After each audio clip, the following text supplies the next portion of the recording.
Everyone, আজকে চলে আসলাম মেঘালয়ের একেবারেই অপরিচিত একটা জায়গা, যেটা হলো উইনিয়া ওয়াটারফলের পাশে। মোটামুটি 2 থেকে 5 কিলোমিটারের মধ্যেই আমরা খুঁজে খুঁজে বের করেছি জায়গাটা, সেটাই তোমাদের সাথে পরিচিত করছি। আর এই জায়গাটা দেখতে যেমনই এখন একটু কনস্ট্রাকশনের কাজ চলছে, সেটা নংখনাম আইল্যান্ডের পাশেই কিন্তু এই জিনিসটা। মানে এই ওয়াটারফলের নামটা আগে দেখতে পারলে সেটা কিন্তু আমি পড়তেই পারলাম না, এখানকার লোকাল ল্যাঙ্গুয়েজের নামটা, ঠিক আছে। তো দেখতে ভীষণই সুন্দর, আগে গেলে বুঝতে পারবে যে আমরা কোথায় চলে আসলাম।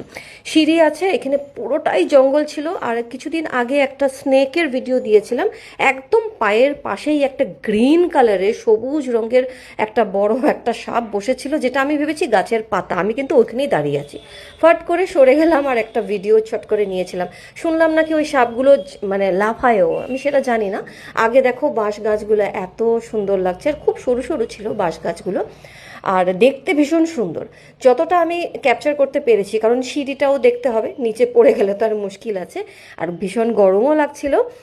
ওয়েদারটা একদম ঠান্ডা ঠান্ডা, কিন্তু হাঁটতে গেলে তো গরম লেগেই যায়। আর এই জায়গাটা দেখতে যতটা ইজি মনে হচ্ছে, ওই পাথরগুলো কিন্তু ওই যে দেখো, দুটোই ছেলে মেয়ে শুধু উপরে উঠেছে। এটা জাস্ট ঘুরে ওই দিক পাশ করে যেতে হয়। মাঝখানে একটা জলের মতো গেছে, সেখানে আমার হাজব্যান্ড আর আমার ছেলে গেছে। আমি এদিক থেকে, ওই যে আমার ছেলে দাঁড়িয়ে আছে, বাট ও ওই পাথরের উপর দিয়ে, অত রিস্কের দরকার নেই। অ্যাডভেঞ্চার লাইফে ঠিক আছে, বাট বেশি অ্যাডভেঞ্চারের দরকার নেই যেখানে রিস্ক হয়ে যায়। আর এখানে এখন মেঘালয়ে কিন্তু এই নিউজে মানে কিছুদিন আগেই আমি শুনতে পেলাম, এখন যেখানেই একটু ক্রিটিক্যাল রাস্তা বা ক্রিটিক্যাল জায়গা, সেখানে কিন্তু গাইড নিয়েই যেতে হবে। এখন আমরা ঘুরে চলে এসেছি, বাট নেক্সট নভেম্বরে যাব, তখন আমাদেরকে গাইড নিয়েই ঘুরতে হবে, যেহেতু যেই দুটো জায়গায় যাচ্ছি সেখানে একটু ভয়ঙ্কর। এই একটুখানি শো করলাম নিজেকে, দেখান পুরো ভিডিওটাতে নিজেকে তো দেখাতে পারিনি।